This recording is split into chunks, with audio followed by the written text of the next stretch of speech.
자, 그리고 이제 서울시가 추진하는 사업들 중에 이제 신속 통합기획과 모아타운이라는 게 있는데 두 가지 한번 살펴볼게요. 그중에서 신통기획을 먼저 이야기를 해볼까 하는데 일단 현재 제대로 진행이 되고 있는 건지가 궁금하거든요. 지정은 많이 했습니다. 네, 지정은 맞아요. 많이 했고 서울시 40개인가? 50개인가? 그렇죠. 그렇죠. 그리고 추가적으로 계속 지정하고 있고 네네. 올해도 많이 한다고 얘기는 했고요. 네. 그런데 이제 지정되는 건 어렵지 않죠, 사실은. 근데 이제 과연 이것이 잘 지정하고 나서의 최종 입주 완성까지 진행되는지가 관심을 가져가야 되는데, 물론 이제 신통이라는 게 시작한 지 얼마 안 됐기 때문에 완성된 게 나타날 수는 없습니다만, 이 사업 속도가 꾸준하게 우리가 계획한 대로 움직여지는가가 사람들이 계속 지켜볼 거예요. 뭐 아직은 짧지만 이제 이런 어떤 지정만 하게 되고 진행이 안 되는 모습을 보여준다면 이 사업이 과연 잘 될까라는 의구심이 계속 드러나겠죠. 사실은 정부, 행정관청에서는 열심히 하려고 하고 있기 때문에 저 개인적인 생각으로는 속도가 계획보다는 좀 늦어질지언정 되긴 될 거라고 봅니다. 그래서 경기가 좀 살아나게 되면은 좀 더 활성화되지 않을까라고 보고 있고요. 네. 그리고 이제 신통이든 모아타운이든 재개발이든 요즘 들어 작년이나 이제 올해 들어서도 그렇게 진행되겠습니다만 투자 수요들이나 이런 분들이 움직이는 것들은 굉장히 좋은 입지만 선호를 합니다. 맞아요.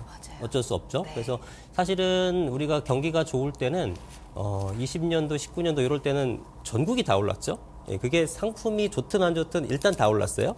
그런데 이렇게 좀 불황기에는 이제 좀 옥석을 가리는 그런 형태로 움직이거든요. 네. 그래서 좀 좋은 지역 같은 경우는 이미 전고점을 회복했거나 거의 네. 90%, 95% 회복한 지역이 있는 반면 네. 어떤 것들은 떨어지고 나서도 회복을 전혀 못한 지역도 있습니다. 그게 이제 어떤 급지의 차이겠죠. 이런 부분을 감안했을 때 신통이든 뭐하든 이런 그 정비구역 쪽도 요즘에 네. 용산이나 아니면 한강변이라든가 이런 쪽 위주로 많이 거래가 되고 있고, 외곽 쪽에서는 아무래도 상대적으로 좀 거래량이 떨어지는 모습을 보이고 있는 그런 모습도 하나의 특징이라고 살펴볼 수 있겠습니다. 또 계속해서 그러면 연결해서 질문을 드리자면 이제 신통기업과 함께 모아타운 같이 좀 엮어서 살펴보자면 이제 규제가 완화되면 모아타운도 조금 더 탄력을 받지 않겠느냐라는 예상들도 있기는 하더라고요. 네. 모아타운의 현재 상황은 어떨까요? 비슷합니다. 모아타운, 모아타운도 사실 마찬가지예요. 지정은 됐고 아직 완성된 게 없다. 다만 비교를 많이 하더라고요. 신통기획이 나으냐, 모아타운이 나으냐.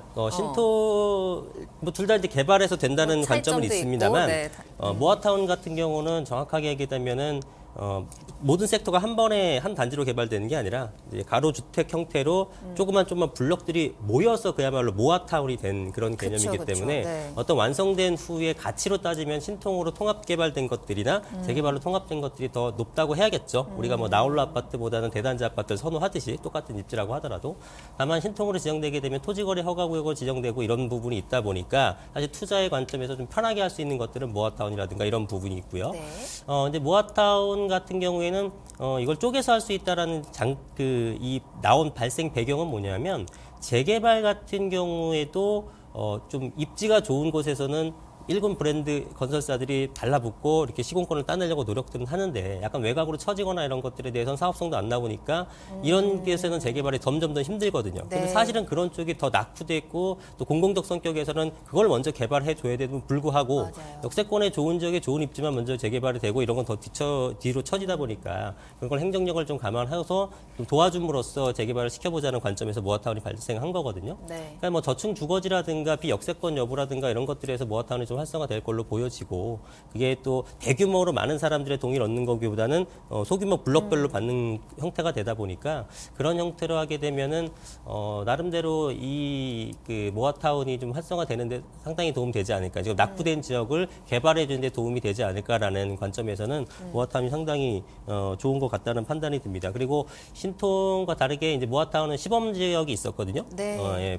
그 번동, 강북구 번동 쪽하고 강북구, 중랑구, 네. 면목동 쪽인데, 다행스럽게 그 시범 사업지는 좀 어느 정도 속도를 내고 있는 면이 있기 때문에 그런 것들이 어느 정도 가시권에 들어오고 시각적으로 완성된 모습을 보여준다면, 지금 여러 가지 모아타운 추진하는 지역들도 조금 더 속도를 낼 수 있지 않을까라고 판단하고 있습니다. 네. 김예린 변호사님께서는 신통기획, 모아타운 어떤 방향성, 어떤 의견 갖고 계세요? 네, 이 신통기획과 모아타운은 그 대상지 자체가 다르다라고 보시면 돼요. 그래서 네. 신통기획 같은 경우에는 보통 이제 대규모 재개발, 재건축 건축 상대로 해서 뭐 그 구역 지정에 걸리는 시간을 줄여준다거나 그리고 또 용적률 인센티브나 뭐 이런 것들을 부여해서 사업 수익성을 높여주는 방향으로 가는 거죠. 네. 이게 모아타운 같은 경우에는 말 그대로 여러 사업지를 모아서 진행을 한다라고 보시면 돼요. 그래서 내부에 보면은 소규모 사업지가 여러 개 있죠. 그래서 이게 지금 서울시에서 신통기획과 모아타운을 진행하고 있는데 네. 이것들에 대한 어떤 그 좋다라고 생각이 들었겠죠. 그래서 여러 지자체에서도 조례 개정이나 이런 것들을 통해서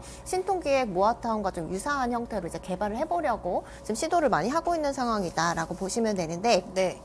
먼저 신통기획 같은 경우에는 사실 처음에는 뭐 강남 재건축이라던가 뭐 여의도라던가 이런 쪽에서 참여율이 굉장히 저조했어요. 그래서 이제 서울시에서 많이 홍보하고 우리는 이제 민간 재개발 재건축인데 인센티브만 주는 거지 뭐 공공기업 그렇게 많이 요구하지 않는다라고 해가지고 네. 예, 그 참여를 유도를 했고 또 자문 방식이나 이런 것들을 도입해서 지금 현재 뭐 압구정, 여의도 뭐 이런 곳들에서 지금 활발하게 좀 진행이 되고 있다라고 보시면 되는데 이게 문제는 이렇게 인센티브를 줄 때는 거기에 따른 공공기여분이 높아질 수밖에 없게 되는 거잖아요. 그렇죠. 근데 이 부분에 관한 뭐 구체적인 지침이나 뭐 이런 것들이 마련되어 있지는 않아요. 그래서 서울시에서 사실 이건 민간에서 결정하는 거고 서울시는 도와줄 뿐이다라고 했지만 실제로 이제 압구정 3구역 같은 경우에는 시공자 그 설계자 선정할 때 그때도 이제 서울시에서 좀 압력을 가한 부분들이 있고 여의도 한양 아파트도 마찬가지거든요. 그래서 시공사 네. 선정 단계부터 이제 좀 서울시가 개입하는 모습들을 보여주니까 원래 일반적으로 민간 재개발 재건축 진행할 때는 뭐 어쨌든 간에 조금 하자가 있더라도 조합원들이 결정하는 방향대로 이제 대부분 뭐 인허가를 내주는데 신통기여도 그렇지가 않은 거죠. 근데 이게 지금은 아직 초기 단계여서 정비계획 수립 단계이기 때문에 지금 현재로서도 이런 부분들로 좀 이제 분쟁이 생기고 하는 것들이 있거든요. 근데 이제 나중에 건축 계획을 구체적으로 수립하는 단계가 있어요. 건축 심의 단계라던가 이런 때가 되면 이제 공공기여분이나 이런 것들이 확정이 돼야 되는 건데 네.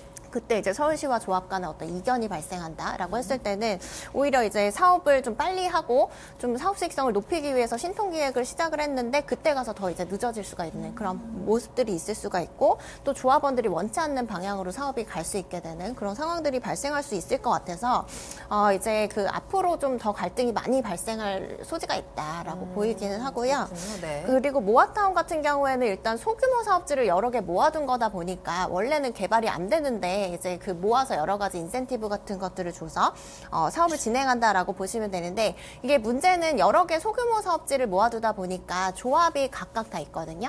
그럼 그 사업지별로 다 수익성이 다를 수밖에 없어요. 그럼 그 조합 내부에서도 조합별로 여러 가지 이제 수익성이 다르기 때문에 이해관계가 다를 수밖에 없고 이런 것들이 조율이 좀 어려운 경우들이 많이 있거든요. 그래서 이런 단계부터 조금 이제 그 어떻게 조율할 것인가 뭐 이런 것들을 참고해서 관리계획이라는 이제 처음에 정비계획 수립하는 단계라고 보시면 되는데 수립할 필요가 있고 또 이게 아무래도 서울시에서 예산이 내려와서 관리계획을 수립을 하다 보니까 서울시의 의견이 많이 들어갈 수밖에 없어요.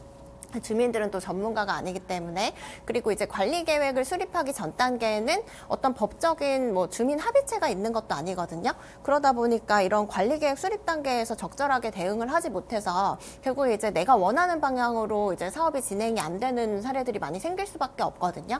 그래서 이런 부분에 있어서도 이제 관리 계획 수립 단계부터 뭐 전문가 도움을 받으실 수도 있고 여러 가지 이제 주민들이 관심을 갖고 참여를 하는 방식으로 해서 좀 내가 원하는 그 집을 짓는 방향으로 좀 계획이 수립될 수 있게 노력을 하실 필요가 있을 것 같아요.